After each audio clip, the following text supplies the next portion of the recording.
There's a book called What to Expect When You're Expecting. A lot of new parents are probably familiar with it.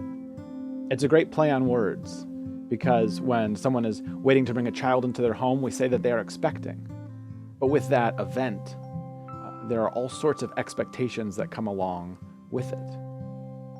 I bring this up because we're moving in a new church season. We're moving out of Advent, which in many ways we were expecting. We were expecting God to come. We were expecting Jesus to be born. And now we're moving into Christmas and what's called Epiphany, where we ask the question, is Jesus what we were expecting? Is what we see God to be like really line up with our expectations? Or are there expectations that we hold that might need to change in light of who God is?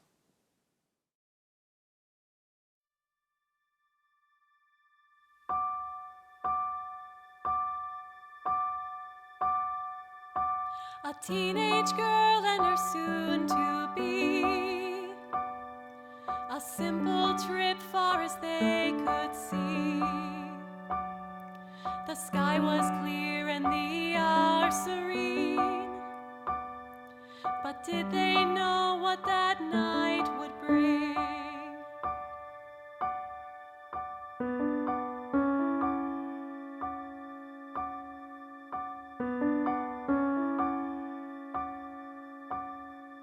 Lonely hearts strung across the land, they've been waiting long for a healing hand. My heart was there and I felt the chill, but love came down and the earth stood still. But love came down and the earth stood still.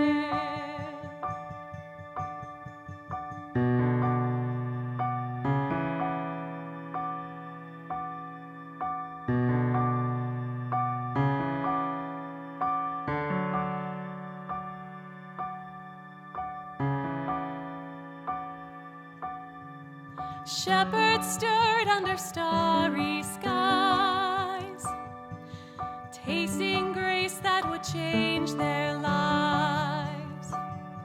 The angels trembled and the demons did too, for they knew very well what pure grace would do.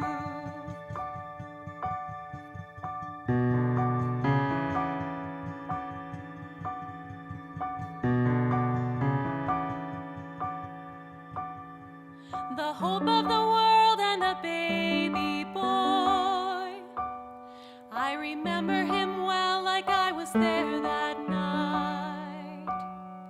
My heart was there and I felt the chill, and love came down and the earth stood still.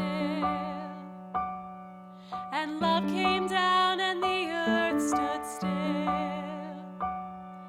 And love came down and the earth stood still.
sitting in a space that most of you have never been in. I mean, that's obviously true for those of you who have never physically been to our church, but even for those of you who are regularly here in person and maybe even have kids in our kids programming, this may be a part of the church you've never been in. It's one of our kids' classrooms.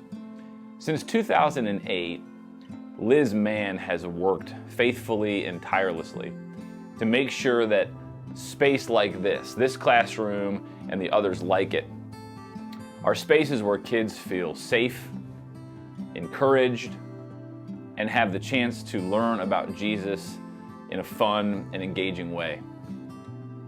Liz has been on the front lines of developing and implementing our kids' curriculum. She's helped to organize and run some of our key events like Jungle Day and Tween Camp and VBS.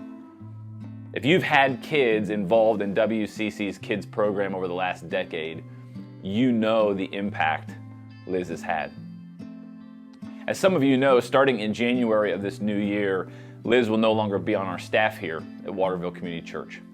And I wanted to take some time today during our service to recognize her for all of her years of faithful service and to thank her. Liz, I want to thank you as a pastor for all the years that you've spent investing in the kids and families here at the church. I want to thank you as a teammate. You've always been a source of encouragement to me.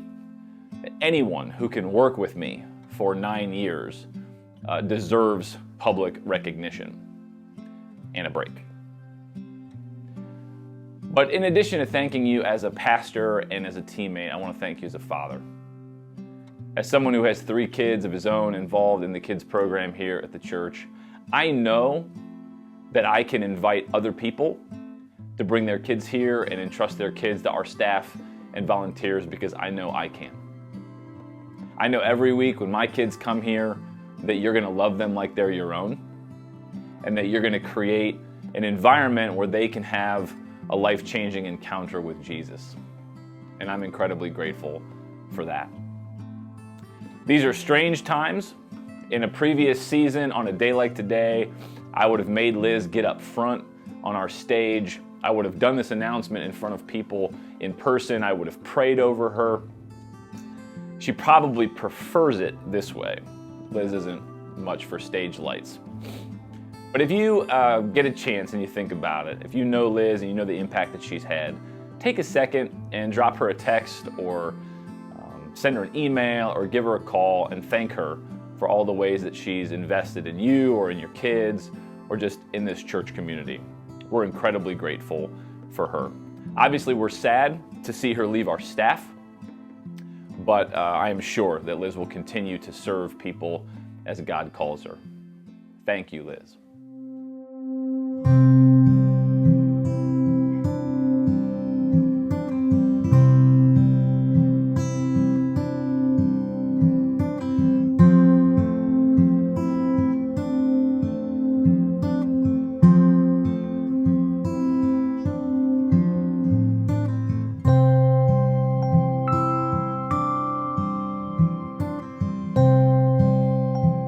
So I still remember the first time coming home with my son.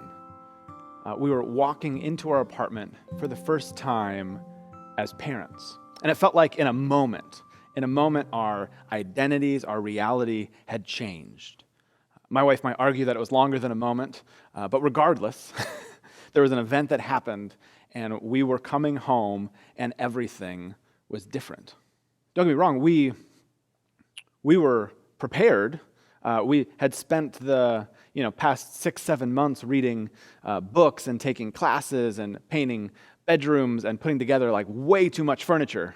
But then reality sets in and just the sheer volume of diapers is incredible. And our son had reflux, so the spit up wasn't just like on a burp rag. Like we were toting around full-length towels. And then of course there's the sleep deprivation. I remember one night, I was sleeping. My wife and I took shifts a lot, so she would feed him, and then because of the reflux, I would usually take him and have to kind of hold him upright for 25, 30 minutes or so. So we took shifts, neither of us sleeping more than an hour straight, typically. And so sleep deprivation sets in a little bit, and your mental faculties aren't their sharpest. So I remember one night, my wife comes in the middle of the night. She's holding my son who's sleeping, and she asks the question, when did we last feed him? Actually, I should back up a little bit. First, she wakes me up with that sort of like whisper yell. You know what I'm talking about? Like there's a sleeping baby, she's trying not to wake up, but then like I'm across the room that she is trying to wake up, and so she's like, Dustin! Right? Dustin! That type of yell. That apparently seems to work, but it's a very startling way to wake up. And so she does that, I sit up, and I look at her, she asks that question, right? Because we were writing stuff down, we were tracking data like we were going to sell it to a tech company.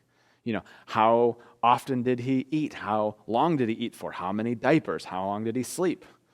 Except in this case, obviously, we were not keeping up on that the best. So she asks that question, and I sit up, and it's the middle of the night. I got startled awake, but I was thinking clearly, and I remembered, and I looked at her, and I very deliberately said, 45. And so she looks at me, she's like, what? No, like, when did you last feed him? And I was like, oh man, she must be confused. I don't know, it's late. So I decided to double down. Like maybe she just didn't hear me or fully understand. So I speak up. You know how you do this sometimes. I speak up a little louder and a little more clearly. 45. She said, Dustin, that's not a time. And I said, yes, it is. It was half past. And at that point, I think I started to realize that maybe, like just maybe, I was the one not making sense. Actually, to this day, if I'm being stubborn about anything, she usually just has to say half 45, and we're on the same page there. We understand. The point of this is that we were expecting to be parents, but there's no way to fully prepare, right? There's no way that it's going to line up entirely with our expectations. And a gigantic reason for that, a big reason for that, is because we're dealing with another human being. That's not just in parenting relationships, in any relationship. There's no way for another human being to fully fit into your expectations. That can be really hard. There's that sort of tension as parents. You've probably experienced when you were a kid too. There's this tension of, having these expectations and hopes and desires, but then that you're dealing with a fully autonomous individual who has their own expectations and hopes and desires. And so there's a couple of traps that we can fall into. The first trap is that as parents, it can be tempting to double down on our expectations, to be maybe overly rigid about them. Right? If our kids kind of not living up to the way that we want them to or the way that we expect them to be, that we can double down on our expectations. But in doing that, what we're doing is we're actually resisting who our kid truly is. We're not learning about who they are, we're resisting who they really are in favor of our pre-existing expectations. And maybe you've had this experience in your life. Maybe you had this as a child and you know the feeling of that. You know the feeling anytime somebody does that when you're like, this isn't about me. This is about your expectations of me. We sense that. We sense that kind of resistance. We can experience that as a kind of rejection of who we are. There's another sort of trap as parents that we can fall into where maybe I don't have enough expectations. Right? What if I brought my son home for the first time and I didn't expect anything to change? Right? I thought that I was going to be able to go out as much as I want, go do whatever I wanted, sleep as much as I want, that I still was only going to have to really take care of me, and that was it. Right? If those were my expectations, reality is going to be something very, very different. And anytime that interferes with it, if I don't adapt, if I don't change my expectations, I'm going to be resentful in some way. I will resist who my kid truly is in a spirit of sort of resentment because I didn't have enough expectations. I had more expectations of myself. If one trap is having too rigid of expectations for our kid, the other trap is having, too high of expectations for our own personal freedom. Here's the thing, there's a tension in parenting. It's in all relationships. But there's a tension of we have our hopes and our desires and our expectations for who our kids are and who they will become.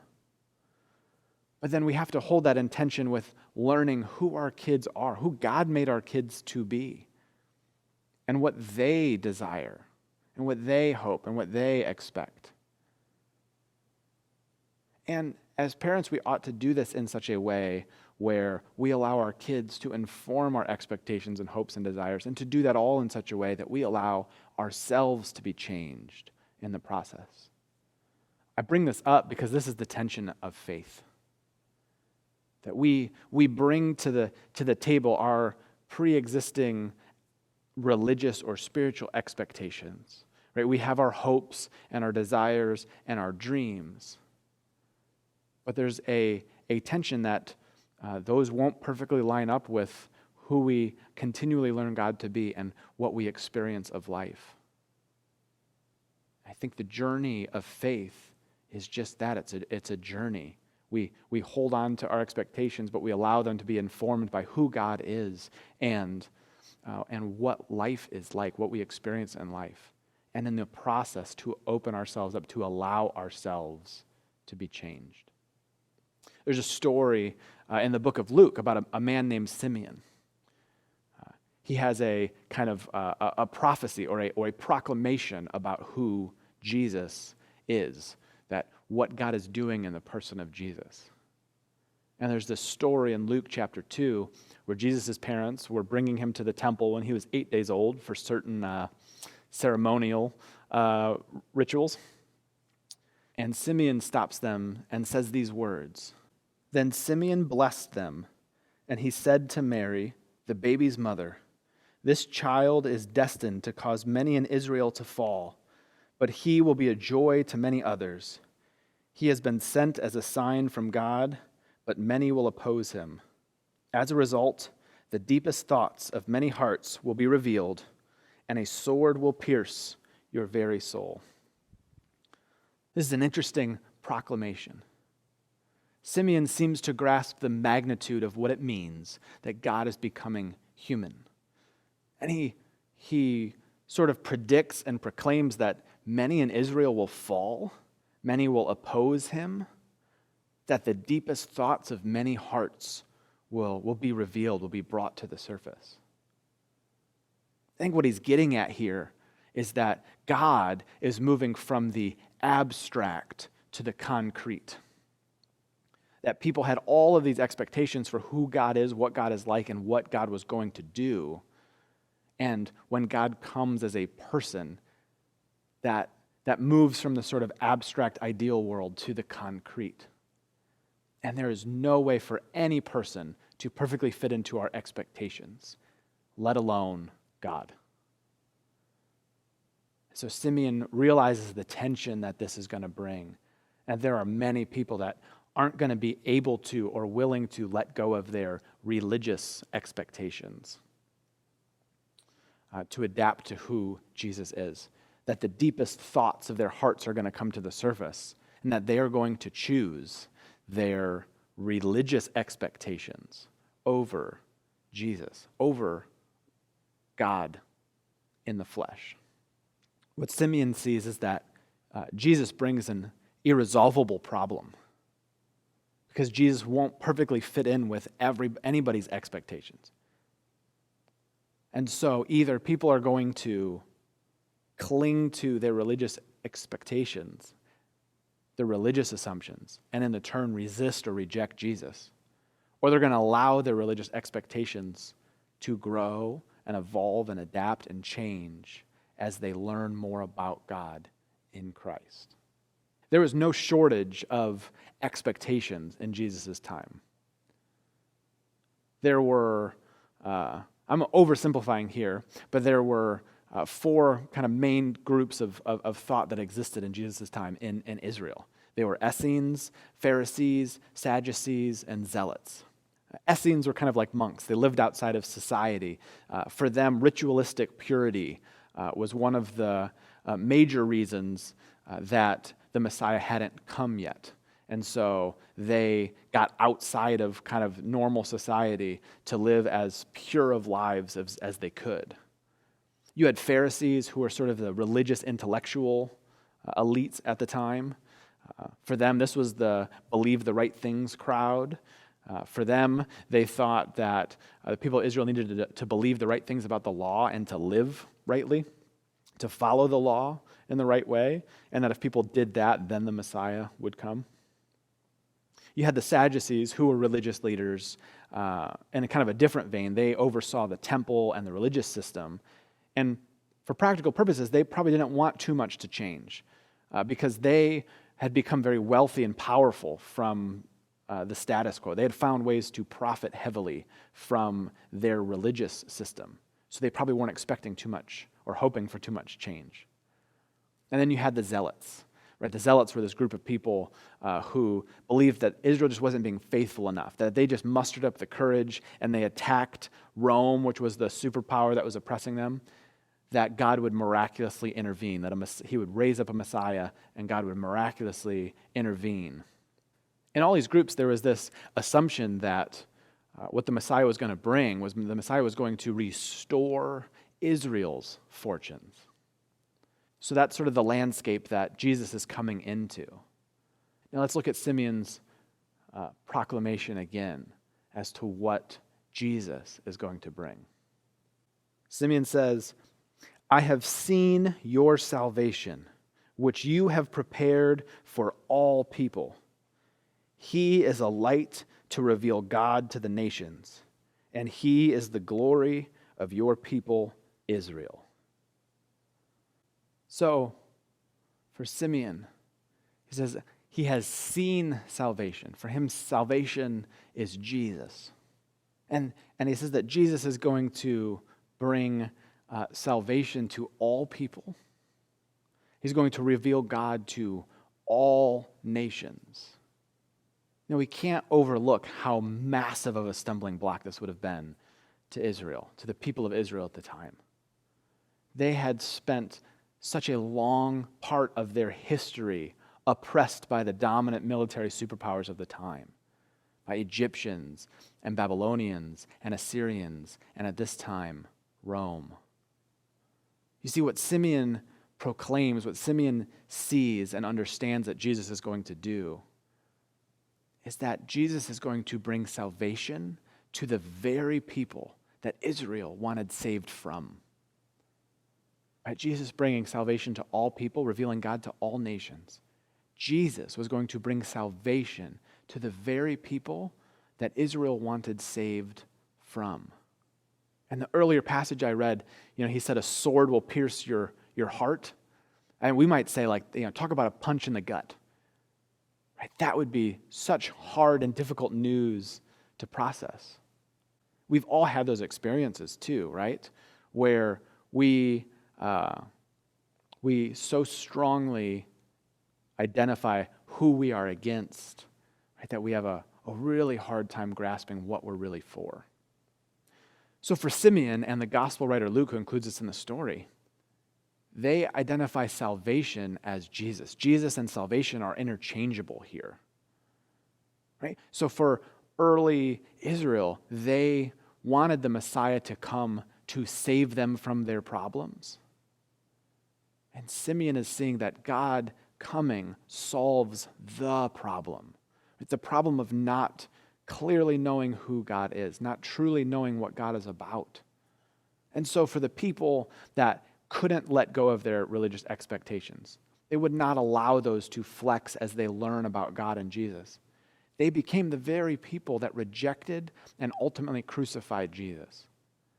And for those who had the expectations of not wanting much to change, not wanting the status quo to change, They resisted Jesus. They were resentful of Jesus. And they were also complicit in his murder. Now, you might be wondering what this has to do with us.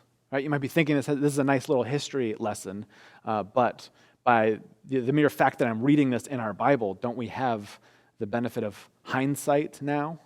Right? Simeon talks about this. Luke includes it in his very gospel. Don't we know better today? I want you to think of a few examples of people who I'd identify or you would think of as being faithful Christians, right? The kinds of people that know their Bibles and pray every day and attend church religiously, right? Think of those kinds of people. And I want you to think of examples where people like that were resisting a spirit of love. I use that phrase, resisting a spirit of love, because anybody who identifies as very faithfully and religiously Christian isn't going to resist or reject Jesus outright by name. But what Jesus brought is a spirit of love. Jesus talked about loving God and loving others. He kind of boils everything down to that great commandment. So any time that we or others are resisting a spirit of love, we are in essence resisting or rejecting Jesus. I have to think that this is why so many in our culture outside of the Christian faith view it as unloving and hypocritical and inflexible. We have so many people who have built a religious, an inflexible religious system, a set of rigid expectations for who God is supposed to be, that it ultimately doesn't line up with the spirit of love that Jesus brought. In essence, doubling down on our religious expectations can cause us to reject Jesus.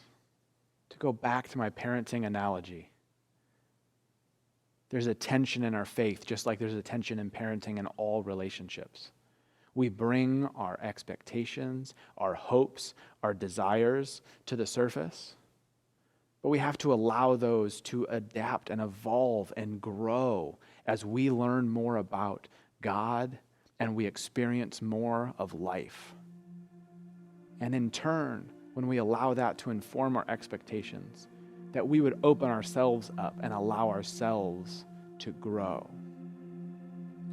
That we would allow ourselves to change in the process.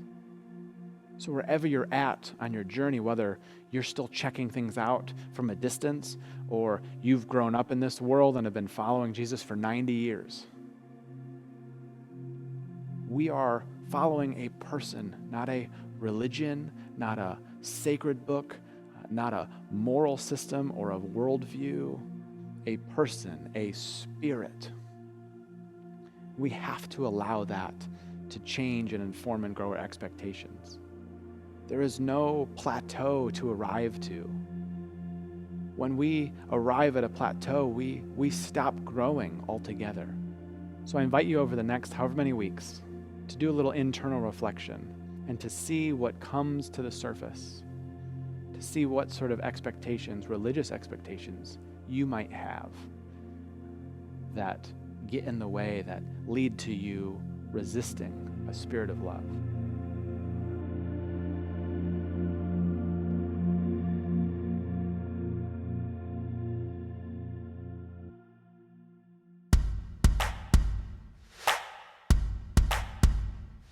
There's a fire inside, you can feel it burning. It's a neon light glowing like a furnace. And the night is long, but the world keeps turning. You gotta know it, it's not the end. Every new sunrise is one step closer. It's a sign in the sky that the fight's not over. So face the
going to finish our service this week by taking communion.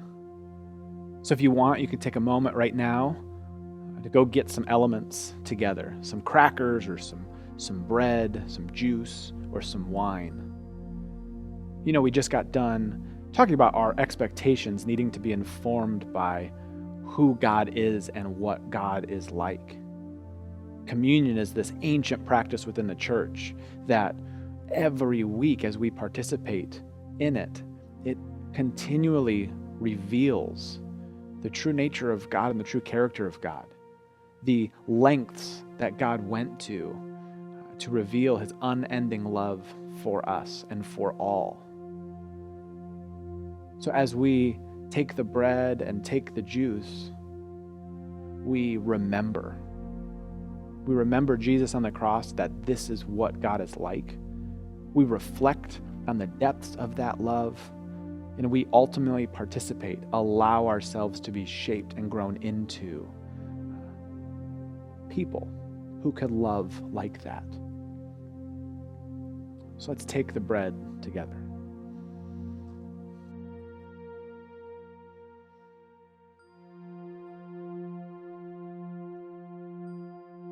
And let's take the juice together.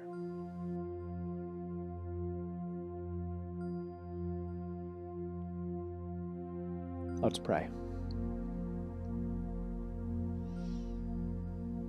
God, we thank you for your Son, Jesus. We thank you for coming into our world, for revealing to us who you really are. We thank you for the good news that who you really are is love. I pray that we would not just know that and reflect on that, but that we would be shaped by that. God, shape us more and more into your image. Lead us more and more in a spirit of love as we seek to follow you in this world. Amen.